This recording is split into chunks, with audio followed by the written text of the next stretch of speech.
Lower Penganga बांध विरोधी संघर्ष समिति ने अकोला में वंचित बहुजन आघाड़ी के संस्थापक अध्यक्ष एडवोकेट प्रकाश अंबेडकर से मुलाकात की और 95 गांव के 1.5 लाख लोगों को वीज संस्थापन से बचाने तथा समृद्धि जंगल और उपजाऊ भूमि को बचाने का अनुरोध किया। वंचित बहुजन आघाडीचे सर्व संस्थापकीय अध्यक्ष श्री माननीय आदरणीय ॲडव्होकेट बाळासाहेबजी आंबेडकर यांच्याशी निम्न पैनगंगा धरण विरोधी संघर्ष समितीची अकोला इथे भेट झाली। त्यांना सविस्तरपणे आम्ही 27 वर्षाच्या आंदोलनातील अनेक बाबी या प्रकल्पातल्या सांगितल्या। कोर्टात न्यायालयात कसे तारकावर तारका आम्हाला देतात ते सांगितलं।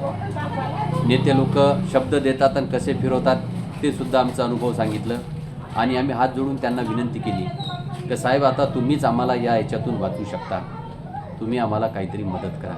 त्यांनी सविस्तर ऐकून घेतलं आणि 1-2 दिवसातच मुख्यमंत्री साहेबासोबत माझी बैठक आहे, त्यात मी हा तुमचा मुद्दा मांडतोय असे त्यांनी आम्हाला शब्द दिला आणि एखादी सभा या बुडीत क्षेत्रात व्हावी अशी आम्ही विनंती केल्यानंतर त्याबद्दल मी लवकरच तुम्हाला कळवेल असं सुद्धा उत्तर दिलं। एकंदर पाहता कायदे तज्ञ आपण ज्याला म्हणू, वकील आणि अतिशय अनुभव आणि अतिशय संघर्षशील व्यक्तिमत्व ज्यांना प्रत्येक बाबीचं ज्ञान असणारं अशा या ॲडव्होकेट प्रकाश आंबेडकर साहेबांची आमची भेट झाली आणि त्यांनी आमचं म्हणणं ऐकून घेतलं। आम्हाला आशा आहे त्यांच्याकडून निश्चितपणे आमच्या या निम्न पैनगंगा प्रकल्पाच्या बुडीत क्षेत्रातील न्याय मिळेल, एवढीच आम्हाला निश्चितपणे 100% आशा आहे।